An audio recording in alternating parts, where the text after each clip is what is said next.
In the busy and fast-growing city of Kavuno Heights, Zahara had spent 11 years working at Ndlovu Logistics. For most people in the office it was just a job. But for Zahara, it had become a big part of her life. She was always the first person to arrive in the morning, and often the last one to leave at night. When shipments were delayed or problems appeared, people called Zahara. When new workers joined the company and didn't understand the system, Zahara was the one who patiently trained them. She fixed mistakes, calmed angry clients, and kept everything running smoothly even on the most stressful days. Many employees came and went over the years, but Zahara stayed loyal. She believed hard work and dedication would always be respected. But one cold Monday morning everything changed. Her manager, Mr. Bako, suddenly called her into his office. His voice sounded unusually serious. Zahara walked in, thinking it might be about a new project or another problem she needed to solve. Instead, Mr. Bako leaned back in his chair and looked at her with a cold expression. "We've decided to move in a different direction," he said casually. "We found someone younger and better for this role." For a moment Zahara thought she had heard him wrong. "Excuse me?" she asked quietly. "You're fired," he said flatly, as if 11 years meant nothing. The words felt like a heavy stone hitting her chest. No warning. No thank you. No appreciation for the years she had given to the company. Just like that it was over. When Zahara walked back into the office area, her coworkers fell silent. Some avoided eye contact. Others whispered quietly. Sitting at her desk was a young man she had never seen before, smiling confidently as if the position had always belonged to him. Zahara slowly packed her things into a small cardboard box. A coffee mug, a few notebooks, and the photo she kept on her desk during all those long nights of work. 11 years of loyalty reduced to one small box. As she walked out of the building, the doors closed behind her like they were shutting a chapter of her life forever. But deep inside her heart, one painful thought kept repeating. How could 11 years of dedication mean absolutely nothing? Zahara thought the humiliation was over when Mr. Bako fired her. She believed he would at least handle the situation quietly. But Mr. Bako had something else in mind. As Zahara stepped out of his office carrying the small cardboard box with her belongings, Mr. Bako suddenly raised his voice so the entire office could hear him. "Everyone listen for a moment," he said loudly. The room immediately went silent. Dozens of employees turned their heads toward him. Mr. Bako pointed carelessly toward Zahara. "From today, Zahara is no longer working here. To be honest, her performance has been declining for months. She became slow, and honestly quite useless." A wave of shocked whispers spread across the office. Zahara froze in the middle of the room. For 11 years she had worked harder than anyone there. She had fixed problems others couldn't solve. She had helped many of those same co-workers sitting around her now. Yet not a single person spoke up for her. Some people avoided looking at her. Others quietly whispered to each other. Then Mr. Bako added with a smug smile, "But don't worry. We've already found someone better." At that moment, a young man stood up from Zahara's desk. His name was Kelvin. He looked confident, almost proud, as he sat comfortably in the chair Zahara had used for years. The same desk where she had stayed late countless nights solving problems and organizing shipments. Kelvin casually spun the chair once, as if he already owned the place. The sight made Zahara's chest tighten with pain. She wanted to say something. She wanted to defend herself. She wanted to remind everyone how many times she had saved the company from disaster. But the words wouldn't come out. Instead, she quietly walked to her desk and began packing the last few things she had left behind. Her favorite coffee mug, a small notebook filled with years of notes, and the framed photo she always kept beside her computer. Each item felt heavier than it should have. Around her, the whispers continued. "Did you hear what the boss said? I guess she couldn't keep up anymore. Maybe it was time for someone younger." Every word felt like another knife in her heart. Still Zahara refused to cry. Not here. Not in front of people who suddenly acted like she was nothing. With the box in her arms, she slowly walked toward the office doors. The same doors she had walked through almost every day for 11 years. But this time felt completely different. When she stepped outside the building, the warm air of Kavuno Heights hit her face. For a moment she just stood there on the sidewalk trying to breathe. Her chest felt tight. Her hands trembled slightly. 11 years of loyalty. 11 years of sacrifice. Destroyed in just a few minutes. Tears began forming in her eyes, but she quickly wiped them away. Then she looked back at the tall office building one last time. Her voice was soft, almost a whisper. "One day," she said quietly, "you'll regret treating me like this." And without looking back again, Zahara walked away, not knowing that the biggest turning point of her life was about to begin. That afternoon felt long and heavy for Zahara. She walked slowly through the crowded streets of Kavuno Heights, still holding the small box with her belongings. Cars passed by, people rushed to their offices, and shops were busy like any normal day. But for Zahara, everything felt strangely quiet, as if the world had suddenly moved on without her. Her mind kept replaying the same painful moment again and again. Mr. Bako's cold voice, the whispers in the office, Kelvin sitting proudly in her chair. After a while, she sat down on a small bench near a bus stop. She placed the box beside her and stared at the ground, trying to understand how 11 years of loyalty had ended in just a few minutes. Maybe I really wasn't good enough, she thought quietly. Just then her phone suddenly rang. The number on the screen was unfamiliar. For a moment she hesitated. She almost ignored the call, but something inside her told her to answer. "Hello," she said softly. A calm, deep voice replied from the other side. "Good afternoon. Is this Zahara speaking?" "Yes, this is Zahara. My name is Mandla," the man said. "I'm the regional director for Ndlovu Logistics." Zahara immediately sat up straight. Mr. Mandla. Everyone in the company knew that name. He was one of the highest leaders in the entire organization, someone employees rarely ever spoke to directly. Her heart started beating faster. "I hope I'm not disturbing you," Mandla continued politely, "but I received some information today that you are no longer working at Ndlovu Logistics." Zahara felt a painful knot form in her chest again. "Yes, that's true," she said quietly. Mandla sounded confused. "That's exactly why I'm calling. I've been reviewing employee performance reports for our department in Kavuno Heights for years, and your name has appeared many times." He paused for a moment. "From everything I've heard, you were one of the most reliable employees in that office." Zahara didn't know what to say. No one from upper management had ever spoken to her like this before. Mandla continued. "So I'm a little surprised. Why did you suddenly leave the company?" Zahara took a slow breath. "Well, I didn't exactly leave," she said gently. "Mr. Bako fired me this morning." The line went completely silent. For a few seconds, Zahara wondered if the call had dropped. Then she heard Mandla speak again. But this time his voice sounded more serious. "He fired you?" "Yes. Did he give you a reason?" Zahara looked down at the small box beside her. "He said they found someone younger and better," she answered quietly. Another long silence followed. Zahara could almost imagine Mandla sitting in his office somewhere far away, thinking carefully. Finally he spoke again. But this time his voice was calm and slightly suspicious. "That's very strange," Mandla said slowly. Then he added something that made Zahara's heart skip. "Because from everything I've heard about you over the years, that decision doesn't make sense at all." There was a brief pause before he spoke again. "Miss Zahara," he said firmly, "something about this situation doesn't sound right." After the call with Zahara ended, Mr. Mandla did not forget the conversation. Something about the situation kept bothering him. For years, he had reviewed reports from different branches of Ndlovu Logistics. Many times he had seen Zahara's name mentioned in project notes, shipment reports, and problem-solving updates. Managers often wrote about how certain difficult situations had been handled smoothly by the team. But Mandla had noticed one thing. The same name kept appearing quietly in the background. Zahara. She was never the one writing the reports. She was never the one presenting during management meetings. But somehow, her work always seemed to be behind many successful projects. So hearing that she had suddenly been fired didn't feel right to him. The next morning, Mandla began asking questions inside the company. At first, the answers were vague. Some employees said they didn't know much. Others nervously repeated the same explanation Mr. Bako had given, that Zahara's performance had been declining. But the more Mandla investigated, the more strange details started appearing.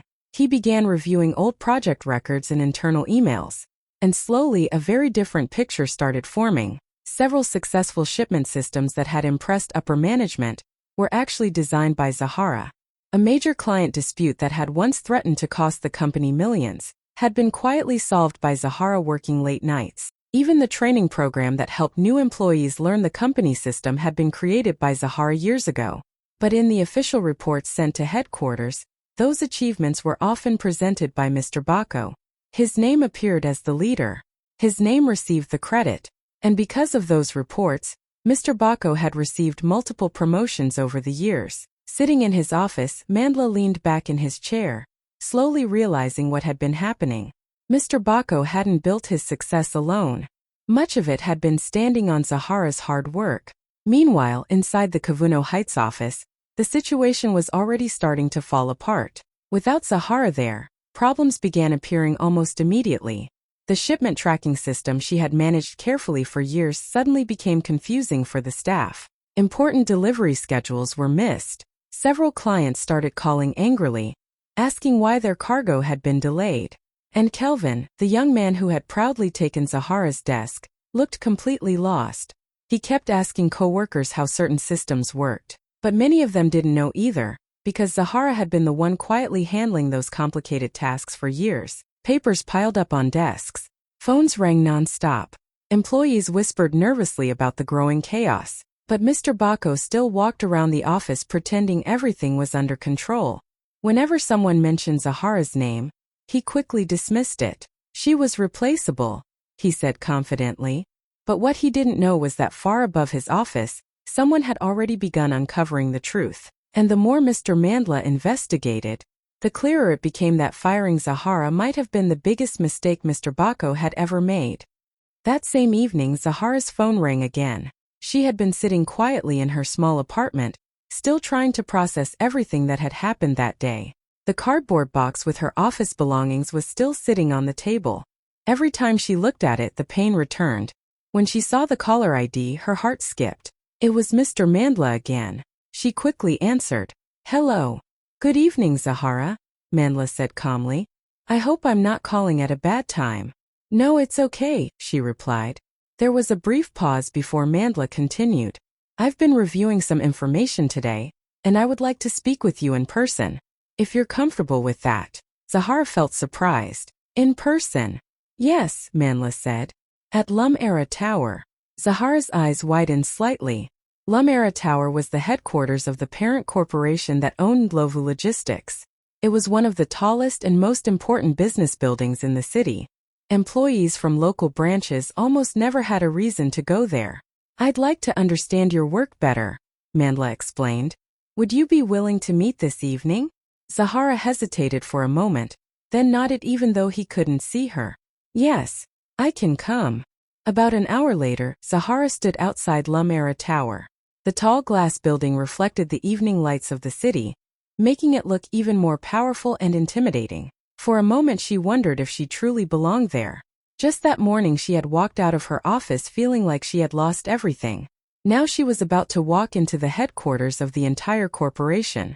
Inside, a receptionist guided her to a quiet office on one of the upper floors. When Zahara entered, Mr. Mandla stood up from behind his desk and greeted her politely. "Thank you for coming," he said. He didn't treat her like a fired employee. He spoke to her with calm respect, which immediately made Zahara feel a little more comfortable.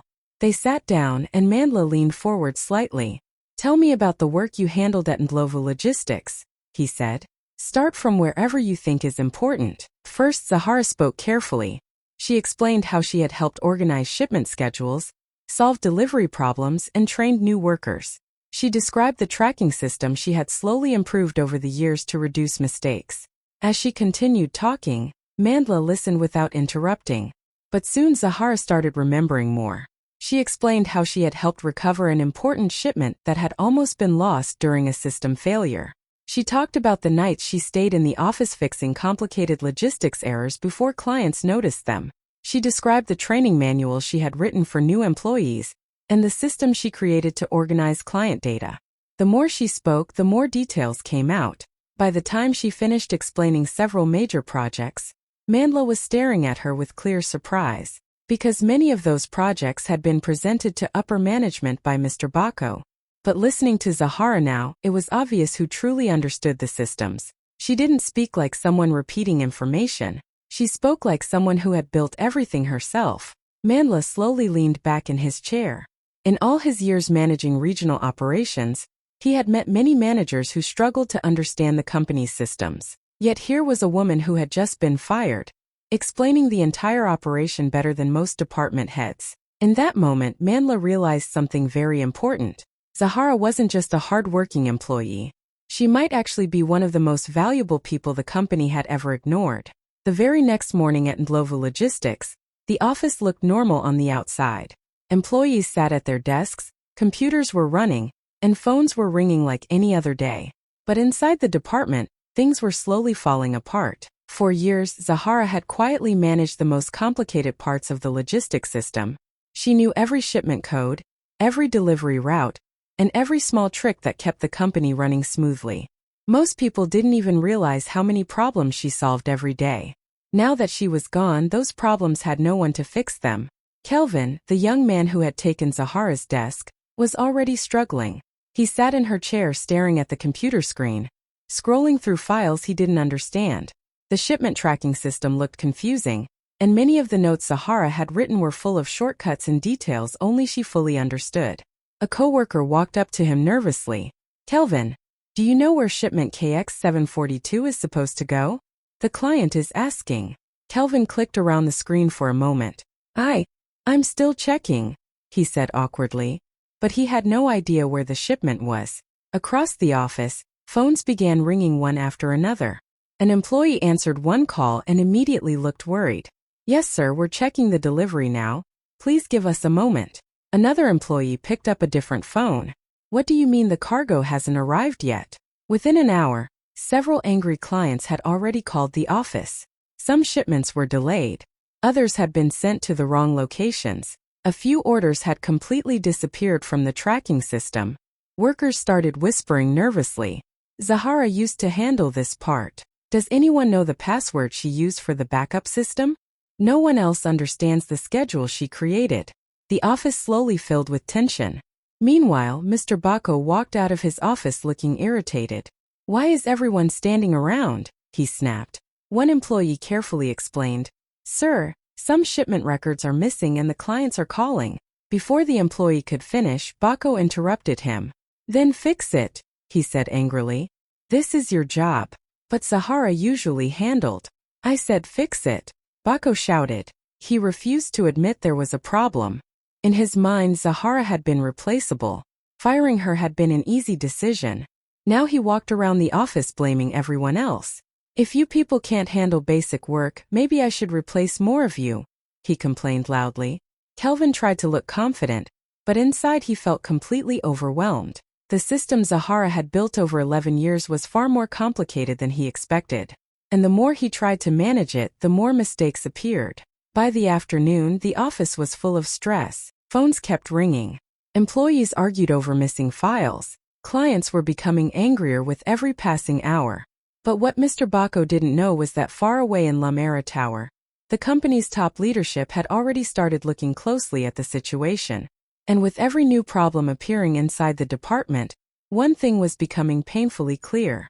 The woman Mr. Bako had proudly called slow and useless had actually been the person holding the entire department together. Zahara had already been speaking with Mr. Mandla for nearly an hour inside the quiet office at Lumera Tower. By now, the nervous feeling she had when she first arrived had slowly faded. Instead, she felt something she hadn't felt all day: respect. 4 years at Ndlovu Logistics, she had worked silently. She solved problems, trained employees, and stayed late fixing mistakes that could have cost the company millions. But no one in leadership had ever asked her about her work like this before. Mandla listened carefully to every detail she explained. When Zahara finally finished describing the system she had built and the projects she had handled, the room became quiet for a moment. Mandla folded his hands together and looked at her thoughtfully. "Zahara," he said calmly, "do you know something?" She looked at him with curiosity. "What is it?" "In my position, I meet many managers every year," he continued. "Some of them have big titles. Some of them speak very confidently in meetings." He paused slightly before adding, "But very few of them actually understand the operations of this company, the way you just explained them." Zahara didn't know how to respond. No one had ever spoken about her work like that before. For a moment Mandla looked out the large glass window behind his desk, thinking. Then he turned back toward her. "At first I thought maybe your manager made a mistake by firing you," he said. "But after listening to you today, I believe it was a much bigger mistake than that." Zahara felt her heart beat a little faster. Then Mandla said something she never expected. "I don't want to bring you back to the same job." Zahara blinked in surprise. "Instead," he continued calmly, "I want to offer you something very different." He opened a folder on his desk and turned it toward her. "Our company is preparing to launch a new logistics division in Kazari City," he explained. "It's a major expansion project, and we need someone who truly understands how the system works." Zahara looked at the documents in front of her, but didn't fully understand what he was saying yet. Mandla continued, "We need someone honest, experienced, and loyal to lead that division." Then he looked directly at her. "And after hearing your story today, I believe that person is you." For a moment Zahara thought she had misunderstood. "Me?" she asked quietly. "Yes," Mandla replied with a calm smile. "You." The words hung in the air. Just that morning, she had walked out of Ndlovu Logistics feeling humiliated and worthless. Now the regional director of the entire company was offering her a leadership role, a position far bigger than the one she had lost. Zahara sat completely still, trying to process what was happening. "Director of the Kazari Expansion Division," Mandla explained. "You would be responsible for building the team, organizing the systems, and leading the entire operation." Zahara looked down at the folder again, her hands slightly trembling. The opportunity felt unreal. For 11 years she had worked quietly behind the scenes, watching others receive promotions and recognition. And now, suddenly, someone had finally seen her true value. She slowly looked back at Mandla. "You really believe I can do this?" she asked softly. Mandla nodded without hesitation. "I don't believe it," he said. "I know it." The next morning, Mr. Bako was sipping his coffee at his office, trying to look calm. After all, in his mind, firing Zahara had been a smart move. She was slow, he had told everyone. And Kelvin, the new hire, was already in her old chair. Everything should have been perfect, or so he thought. Then the phone rang. He picked it up and heard a calm, commanding voice on the other side. "Mr. Bako?" Bako straightened in his chair, pretending to be confident. "Yes, speaking."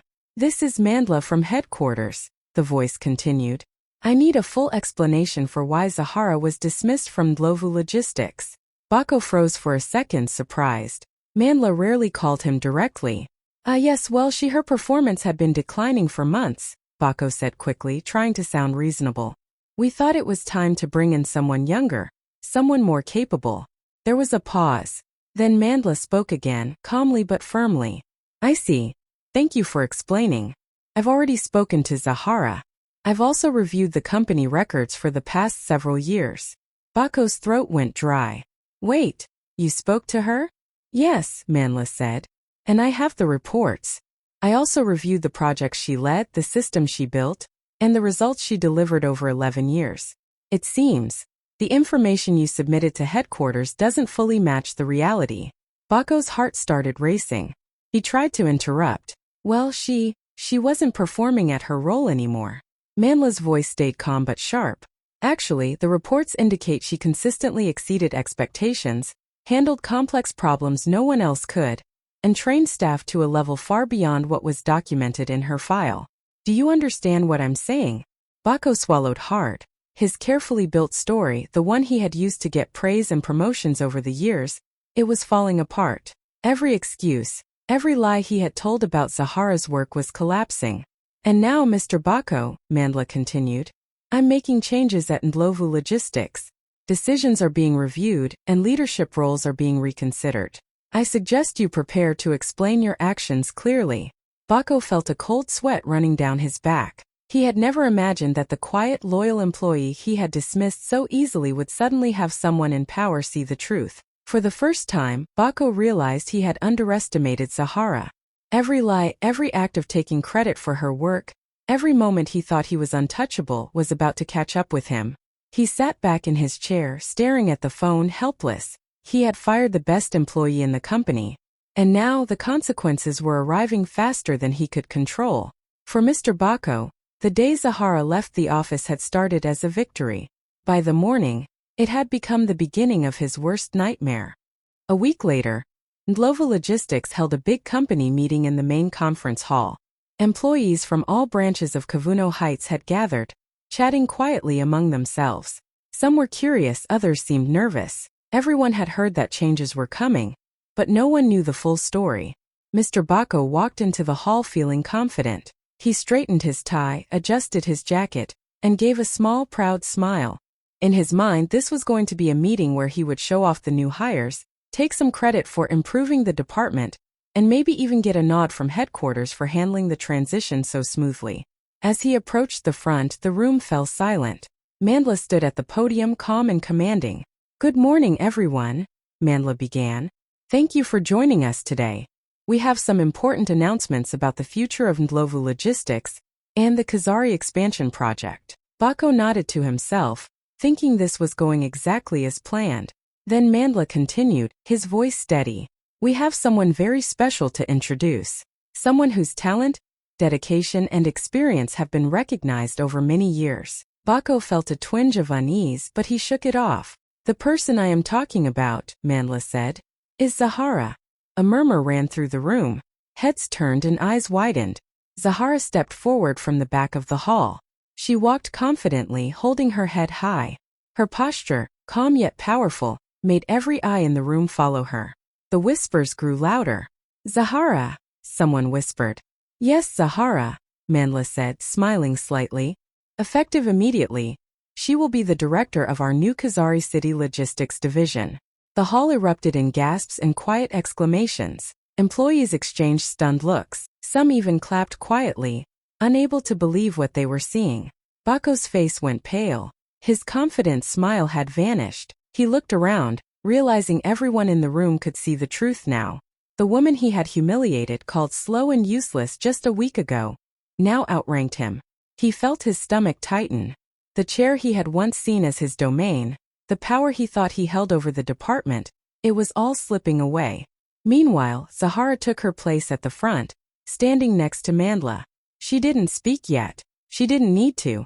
Her calm presence said it all.